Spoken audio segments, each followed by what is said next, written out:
Assalamualaikum warahmatullahi wabarakatuh. Alhamdulillah. Alhamdulillah Rabbil Alamin. Wassalatu wassalamu ala asyrafil anbiya'i wal mursalin Sayyidina Muhammadin wa ala alihi wa sahbihi ajma'in. Rabbi shrah li sadri wa yassir li amri wahlul 'uqdatam min lisani yafqahu qawli wa la hawla wa la quwwata illa billahi al-'aliyyil azim. Amma ba'd. Ya, alhamdulillah, insyaallah pada kali ini InsyaAllah saya akan cuba untuk sedikit memberi perkongsian tazkirah bagaimana yang dinyatakan Allah Subhanahu Wa Taala, wa zakir fa inna zikra tanfa'ul mu'minin, dan selalulah kita memberi peringatan, sesungguhnya peringatan itu memberi manfaat bagi orang-orang yang beriman, ya. Jadi peringatan kali ini insya-Allah berkenaan dengan kehidupan kita sendiri, ya. Sebenarnya kehidupan setiap insan manusia ini adalah perjalanannya, ya. Satu perjalanan yang ia daripada dunia, ya, daripada kecil ke besar dan seterusnya, ya, manusia akan sampai ke akhirat. Jadi perjalanan dunia ini ada orang yang pendek, ada yang panjang, ya, umurnya. Tapi ianya hakikatnya ialah satu perjalanan, ya. Dia akan berterusan. Jadi berkenaan dengan perjalanan ini, ya, perjalanan ini, kita nak perjalanan kita ni perjalanan yang selamat, yang sejahtera dan bahagia, ya. Jadi pesan Rasulullah SAW berkenaan perjalanan ini sangat cantik, ya. Satu hadis, ya, satu hadis yang dipesan Rasulullah kepada seorang sahabatnya yang bernama Abu Dzar. Apa pesanannya?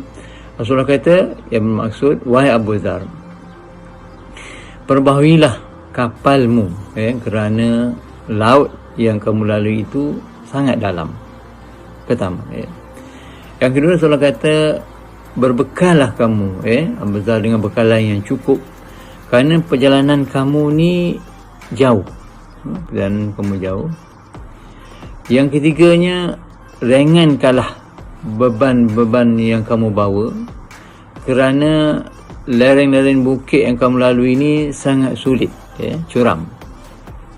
Dan keempatnya, ikhlaskanlah, ya, kamu beramal kerana Allah Subhanahu Wa Taala, kerana Allah Subhanahu itu maha melihat, maha teliti. Jadi hadis ini, ya, ada 4 pesanan Rasulullah SAW yang kita cuba huraikan sedikit.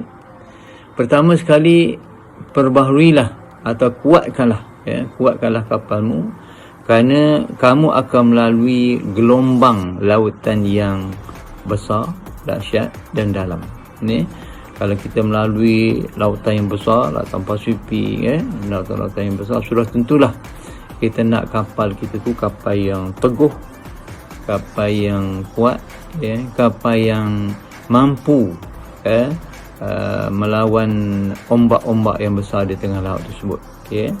Jadi badai yang kita lalui dalam perjalanan kita ke akhirat ini, perjalanan dunia ini, adalah kadang-kadang cubaan-cubaannya bermacam-macam yang menduga kita.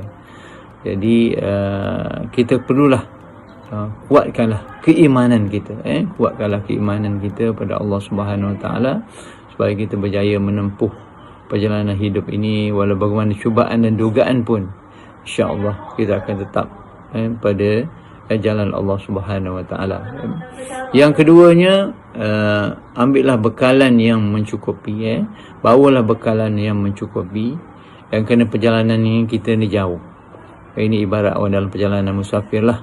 Dalam perjalanan kita dunia ini, kita sentiasa kena cari ilmu, kita sentiasa kena duduk dalam majlis ilmu, dan ilmu ini dia tidak ada kesudahannya, setiap hari kita kena tambah ilmu, kerana kita berdepan dengan berbagai-bagai suasana atas dunia ini, memerlukan ilmu, supaya kita dapat tetap perjalanannya, tidak terpengaruh dengan berbagai-bagai cubaan atas dunia ini. Yang ketiganya, ringankanlah beban, dalam perjalanan kita ni. Kita jangan bawa banyak-banyak sangatlah beban yang tidak perlu, bawa yang perlu saja, kerana beban yang banyak yang tak perlu ni kadang-kadang menyusahkan kita, menyusahkan kita. Ibaratkan seorang askar, yang berjalan, dia akan bawa beban di belakang dia tu adalah beban yang betul-betul penting saja, yang tak penting tak payahlah, yang tak penting ni tak payah kerana dia akhirnya akan menyusahkan kita, ya.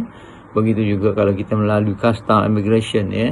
Kalau kita bawa beli benda-benda yang tidak perlu bagi kita, dia akan menyusahkan kita kerana kita akan dipeksa, dicek dan sebagainya. Jadi kalau sikit tu mudah, ya. Jadi yang perlu saja.